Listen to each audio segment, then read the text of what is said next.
Not a lot, so if you were planning on getting liquored up, it's not the time. Okay.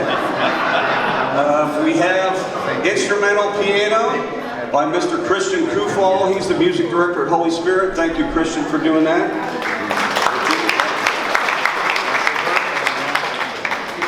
While you're eating, we're going to bring Dad around to the tables, so there's no like receiving line you got to stand in. So hopefully we'll get to all the tables this evening. If you have to go, just cut in and say hi to them and everything. Want to make sure everybody says hi. We have bathrooms in the entryway back here and also in the hallway back there if you need a bathroom. After dinner, we're going to cut the cake over here in the corner, sing happy birthday. We have about a 25-minute presentation tribute. My brother's done a really wonderful video montage for my dad, so we're going to do that. Thanks to the family members who decorated. The place looks beautiful. Thanks to all the people that drove here, many hours in some cases, to be here for my dad's birthday. We greatly appreciate it, and God bless you. And I need Deacon Steve. Deacon Steve Hodges from the Cathedral Church is going to lead us in a meal blessing. He's also one of my bosses and a great guy.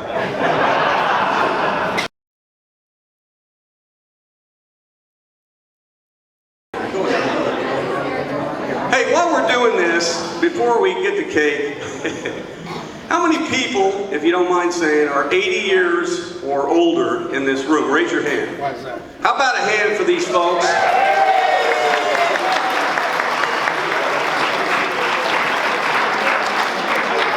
I see you.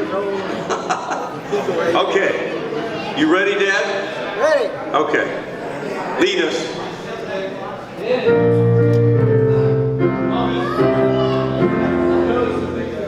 Happy birthday to you.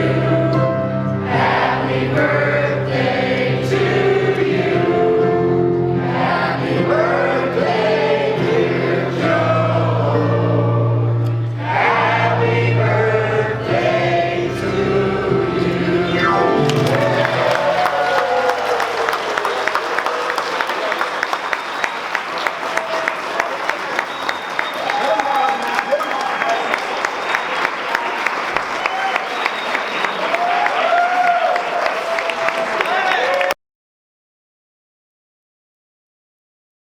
Hey, now begins the short, formal program / tribute to Joe Haigerty. I've asked some very special people to come forward and share some thoughts about Joe, Dad, son, Uncle Joe, cousin Joe, neighbor Joe, friend Joe.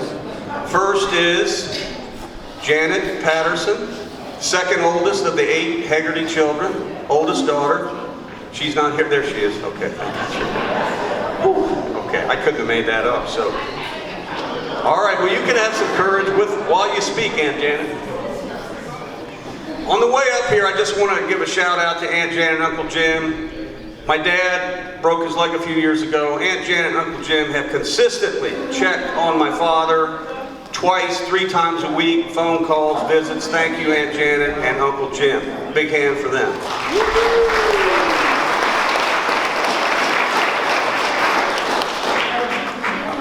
Who's this?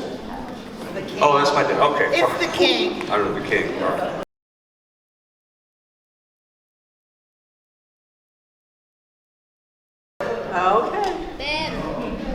Okay, good evening, everyone. I'm Joe's sister, as Mike told you. My name's Janet, and I've been given the honor to tell everyone what a good guy Joe is, and about the loving brother he has been to me and to my siblings. First of all, let me warn you that those of you who don't know me very well, I cry at the drop of a hat. So if I get a little emotional, just be patient with me. I'll figure it out. Our parents were Cecilia and Joe, and they had 8 children. Joe was the oldest boy, and I'm the oldest girl, 3 years later. So you know how old that makes me. Jeanine, who you'll hear from after me, is the youngest. And sadly, the rest of them are all living. I'm glad they're in heaven, but I'm sorry they're not, but they're there. And their names were Joni, Judy, Karen, Tom, and David. And they are with Joe's dear wife, Helen, in heaven. And Joe was the typical oldest child. Until we were teenagers, our dad worked at Real Silk Hosiery Mill from 3 in the afternoon till 11:30 at night. So when we went to school in the morning, he was in bed. When we got home from school, he was at work. So you know who inherited all the household chores? Joe. When he was younger, he was called Sonny. For a lot of years, it was Sonny. And he became the man of the house. Mother depended on him to fix things. And having 4 sisters immediately younger than him, he had to put the air in our tires on our bike. He had to fix anything, put the chain back on for us. He had to put coal in the furnace. I know most of you don't remember that kind of a thing, but a few of us here remember you had to go down and put coal in the furnace in the basement. Joe got to do that. Shovel the snow, of course. Anything that went wrong around the house, Sonny fixed it. Maybe, yeah, not all of it. Not all of it. Well, a good part of it, because I don't think us girls were much help to you. We all graduated from St. Philip Neri Catholic Church, and it was 5.5 blocks from our house. We had to be at Mass at 8 o'clock in the morning. We came home for lunch, back again, and then back home in the afternoon. We had a lot of fun on those walks back and forth to school. And I don't ever remember being cold. I don't ever remember being scared as we walked, 7:30 in the morning in the wintertime over to church for 8 o'clock Mass. We had a very good education at St. Philip's, and it was a good time in our life. The house we lived in was a double, and a double is 6 rooms on each side. And the neighbors next door, Ernie and Ruth Hemmelgarn, they didn't have any children. So of course, Mother, when we were pounding down the steps or stuff like that, she'd say, "Be quiet, the neighbors don't have any kids, they're not used to all this noise." Never stopped us, of course, but that's what she asked us to do. Well, Ernie and Sonny became the best of friends. Ernie they just had a wonderful relationship, and Joe became the son that Ernie never had. They stayed close until Ernie and Ruth passed away. And Sonny, Ernie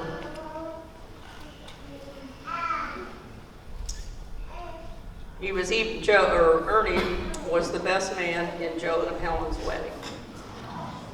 One thing I remember, every night Ernie would water the grass in the front lawn, and after a short wait, the 2 of them would go out with their flashlights and find worms in the grass for fishing. That was a big deal, I guess. So. Night crawlers. Night crawlers, okay. And our house on Oakland Avenue had the street light by it. So all the kids in the neighborhood, when it got dark, would come down by our house to play.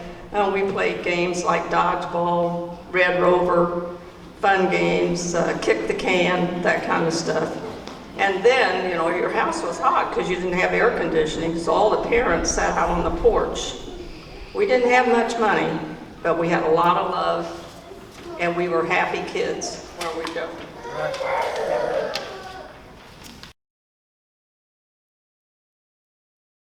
Went to daily Mass and visited with sick friends. He lovingly cared for his wife Helen through her 10-year illness. He calls family and friends often to check on them, just to see how they're feeling. If you need, Joe is a very easygoing guy. He sees what needs to be done, and he quietly goes about doing it. If you need a friend, call Joe.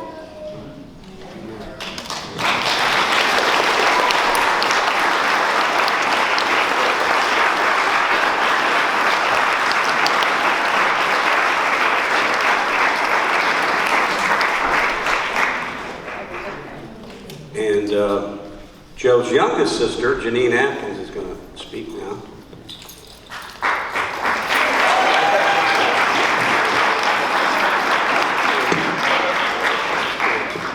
Sorry about that.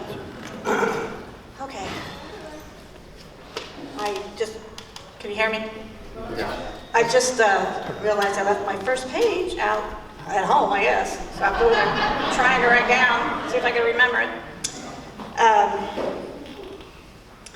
Of course, Janet, you heard from Janet, the oldest sister. And now you're going to hear from me, Jeanine, the baby. Everybody always told me I was spoiled. You are so spoiled, you are so spoiled. Yeah, well, who did it? 4 sisters and 3 brothers. That's who did it. It wasn't my fault. I was the victim. And, you know, you're so shy. You never know. Well, I didn't get a word in edgewise. But as Janet said, Joe was in the Army in Korea, and Mom wrote him a letter, I don't know when, at what point, but told her she had a surprise for him when he got home. So he thought it was a new car. But it was his 5th sister.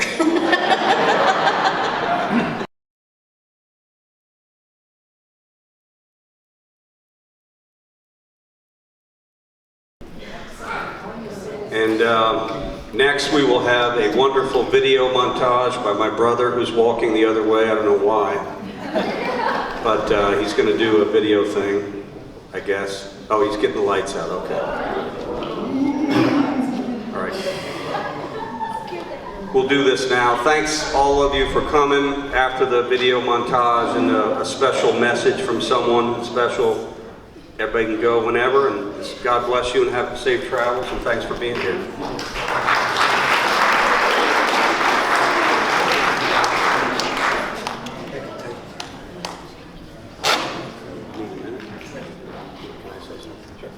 Okay, all right, I'm going to say something.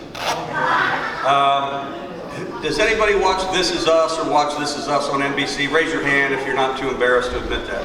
So I live with Dad, and I help take care of him, and along with a lot of other good people, and we watch TV together. So we watch This Is Us. So if you know This Is Us, there was a character, Kevin, one of the sons in the family, and Kevin is on the way to the hospital to see his girlfriend who's about to give birth to their twins.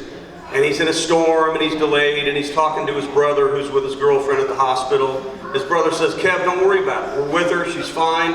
And Kevin says, and Kevin's dad in the show is Jack, he says, "No, I have to be there because Dad would have been there. Because Dad was the most be there person that I've ever known and I will ever know." And I was sitting there and I thought about that, and I said, well, that's a wonderful story, but I know someone like that. The most be there person that I have ever known and probably will ever know is my father, who has been there in countless ways, as everyone said, for neighbors, co-workers, friends, this parish, my mother, my brother and I, his siblings, his mother, etc. He's just a be there guy. I hope I can be half the person he is. Dad, I love you.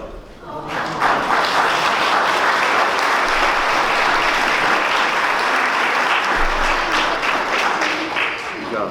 All right.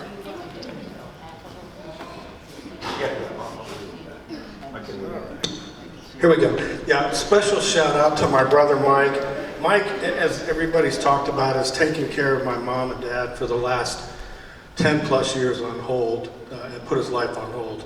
And I know if it wasn't for Mike, my dad wouldn't be alive today with COVID and just not having a fall. So big round of applause for my brother, who also organized the event today.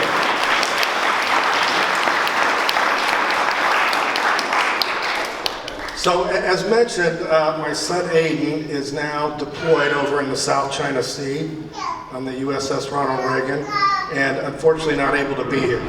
Hey Grandpa, happy 90th birthday. I appreciate all the support you give me. Help over the years, from the street hockey in the garage to going to my games. Yeah, I wish I could be there with you today. I'm sorry I'm not, but I'll make sure to make it up to you when I come home. Love you, Gramps.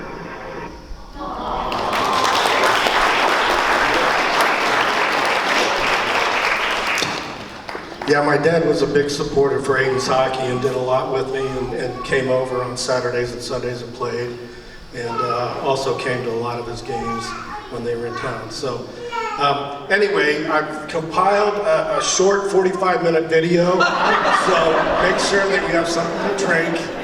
I'm just kidding, actually. Tina told me 10 minutes tops, that's it. So that's where it's at. It goes pretty fast, so stay tuned here for a second.